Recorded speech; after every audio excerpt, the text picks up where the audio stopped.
Hello बच्चों। बेटा आज आप लोगों को 3 और स्पेशल इंटीग्रल कराने हैं। ऐसे आपको पहले मैं करा चुका हूँ 6 फॉर्मूले ऐसे, है ना। 3 और आए हैं। पहले जो हमने ऐसे 6 पढ़े हैं आपको याद होगा, इस तरीके के ही होते थे। उसमें 1 अपॉन करके होते थे ये फॉर्मूले ऐसे, है ना। 1/x² + a² या जो भी है, ये आप पहले पढ़ चुके हो। ठीक है, अब इसी के जैसे ही हैं ये, बिल्कुल जो आपने पहले पढ़े थे वैसे ही हैं, बस इसमें ऊपर है स्क्वायर रूट में।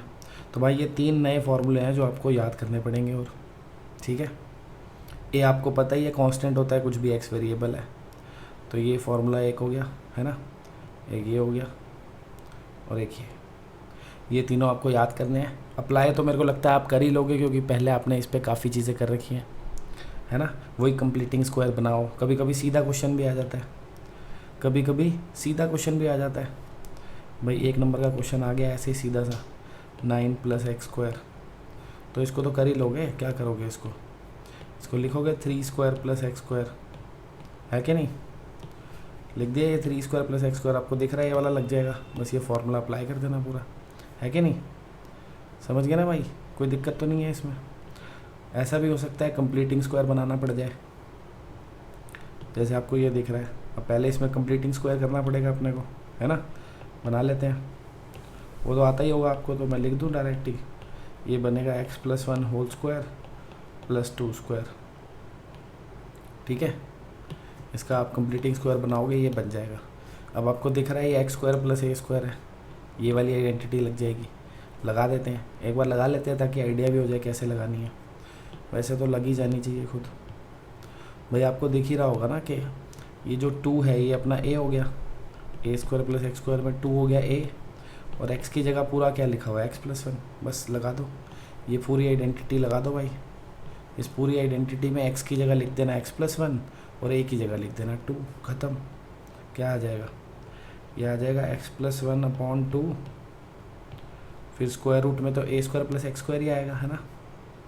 x+1² + 2², फिर a²/2 यानी 4/2, फिर log x की जगह क्या आ जाएगा x+1 + a² + x² यानी x+1² + 2² + c।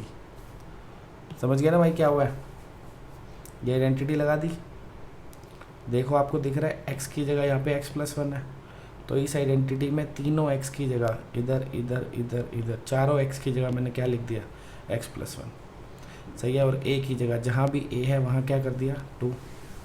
अब आंसर को यहाँ मत छोड़ना भाई, इसको खोल देना, यही आ जाएगा वापस। आप चाहो तो डायरेक्ट जहाँ भी आपको x² + a² लिखना है, आप सीधा भी x² + 2x + 5 लिख सकते हो, क्योंकि इसी से तो ये बनाया है कि नहीं। तो इसको खोलूँगा तो यही तो आएगा। तो ये x² + a² जहाँ भी लिखना था, आप सीधा x² + 2x + 5 लिख सकते थे, आंसर वही आएगा। तो सीधा सा कर लोगे ना भाई, ठीक है ना, इजी है। तीनों फॉर्मूले भाई याद कर लो और अप्लाई कर लेना। इस पे बेस्ड एक एक्सरसाइज दूंगा, होमवर्क में कर लेना। एक और आएगी, वो भी पिछले जैसा ही टाइप है। देखो क्या था, आपको मैंने ऐसे टाइप्स कराए थे, अगर आपको याद हो, याद है कि नहीं आपको मुझे पता नहीं। px/qx, जिसमें px लीनियर होता था, qx क्वाड्रेटिक होता था, कराया था ना। और एक टाइप ऐसा भी होता था जिसमें नीचे स्क्वायर रूट होता था, ये भी उसी का भाई है, बस इसमें दोनों फंक्शन ऊपर है ना। तो ये जो px है जो स्क्वायर रूट के बाहर है वो लीनियर है, और जो स्क्वायर रूट के अंदर qx है वो क्वाड्रेटिक है। ठीक है, अगर आपको कभी भी ऐसी इंटीग्रेशन मिले जिसमें स्क्वायर रूट के बाहर px लिखा है, मतलब कोई लीनियर फंक्शन लिखा है, और स्क्वायर रूट के अंदर कोई क्वाड्रेटिक फंक्शन लिखा है, तो उसकी इंटीग्रेशन कैसे करेंगे। आपका ये जो बाहर वाला फंक्शन है px, इसको आप पुट करोगे a + b इंटू इसका डेरिवेटिव qx का डेरिवेटिव यानी q'(x). कर चुके हैं ना ऐसा पहला टाइप। ए और बी आपको पता ही है कैसे निकलते हैं, फिर क्वेश्चन अपने आप हो जाएगा। करके देख लेते हैं क्वेश्चन थोड़ा सा। जैसे ये क्वेश्चन है, आपको दिख रहा है ये लीनियर है, ये क्वाड्रेटिक है ना। तो ये वाला टाइप हो गया। अब हम लीनियर वाले को पुट करेंगे, है ना। क्या पुट करेंगे, देखो पुट करेंगे 3x - 2 को a + b into derivative of quadratic यानी 2x + 1। सही है ना। इस 3x - 2 को पुट किया a + b इंटू इस अंदर वाले का डेरिवेटिव, ये अब ए और बी निकालने हैं, आपको पता ही है कैसे निकलेंगे, है ना। कोफिशिएंट्स और कांस्टेंट कंपेयर कर देंगे। तो कोफिशिएंट कंपेयर करेंगे तो आपको दिख रहा है 3 = 2 भी आ जाएगा, है ना। और कांस्टेंट कंपेयर करेंगे तो -2 = a + b आ जाएगा। पता है ना भाई। कोफिशिएंट देखो x का यहाँ पे 3 है, यहाँ पे x का कोफिशिएंट 2 भी है, कांस्टेंट यहाँ पे -2 है, यहाँ पे a है और ये b 1 से मल्टीप्लाई हो जाएगा तो a + b। अब यहाँ से b निकल गया आपका, b कितना हो गया भाई 2/3। b को यहाँ पुट कर देते हैं, -2 - 2/3 = a, यानी a आ गया अपना -8/3।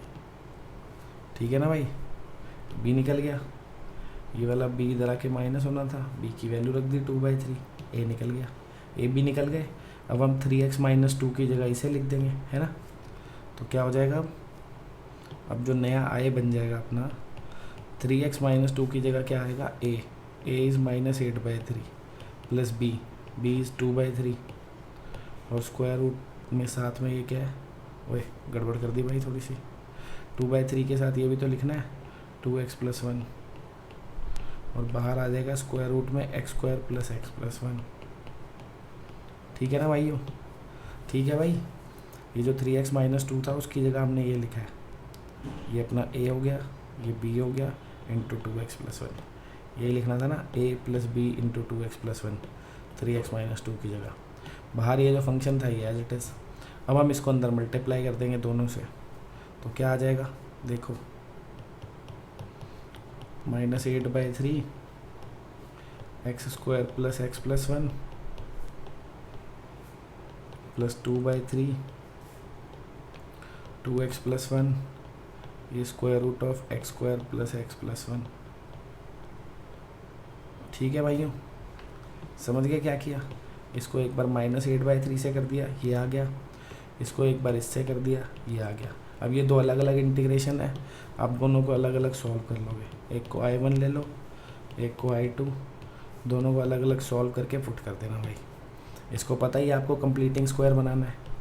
क्या करोगे, कंप्लीटिंग स्क्वायर बनाओगे और ये जो आज आपको अभी 3 आइडेंटिटीज़ बताई हैं इनमें से कोई एक लग जाएगी, है ना। और दूसरे पार्ट में आपको पता ही है, दूसरे पार्ट में क्या दिख रहा है, इसको टी पुट करेंगे, x² + x + 1 को टी पुट करेंगे। दिखाऊंगा करके, देखो इसमें अगर आप इस वाले पार्ट को सॉल्व करोगे, अगर x² + x + 1 को टी पुट करोगे क्या आ जाएगा डेरिवेटिव 2x + 1 dx = dt, है ना। तो कुल मिला के ये हो जाएगा 2/3 बाहर एज इट इज़ रहेगा, ये हो जाएगा √t dt। समझ गया ना भाई क्या हुआ है। ये जो x² + x + 1 था इसको टी पुट किया तो डेरिवेटिव इसका आ गया 2x + 1। तो 2x + 1 इंटू dx की जगह क्या लिख दिया dt, इसकी जगह t लिखना था, √t आ गया। अब √t की इंटीग्रेशन तो कर ही लोगे कि नहीं कर लोगे। ये मैं I2 सॉल्व करके दिखा रहा हूँ आपको, ये वाला पार्ट, इसमें तो सीधा कंप्लीटिंग स्क्वायर करना है। √2 की इंटीग्रेशन तो आती है ना, t की पावर ½ लिखा है, इसकी इंटीग्रेशन नहीं हो जाएगी, t की पावर 3/2/3/2 ख़त्म। ये वाला पार्ट सिंपल है, ठीक है, बिल्कुल पिछले जैसा ही टाइप है, बस इस बार न्यूमरेटर में है फंक्शन। तो या इसके जैसे तो आपको पहले भी करा ही चुका हूँ, छोटी सी वीडियो थी, 3 फार्मूले थे, आपको बस ये याद तो करने ही पड़ेंगे, ठीक है। तो इसके बेसिस पे जो आप होमवर्क कर सकते हो आज भाई वो ये है,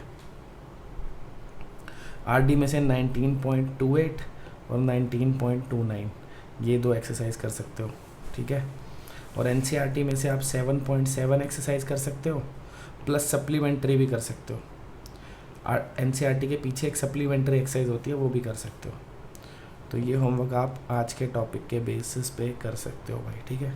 प्लस ये 4 क्वेश्चन और कर लेना भाई, ये वाले 4 क्वेश्चन और कर लेना, थोड़े बड़े करके दर्शन करा देता हूँ तुम्हें। 1 2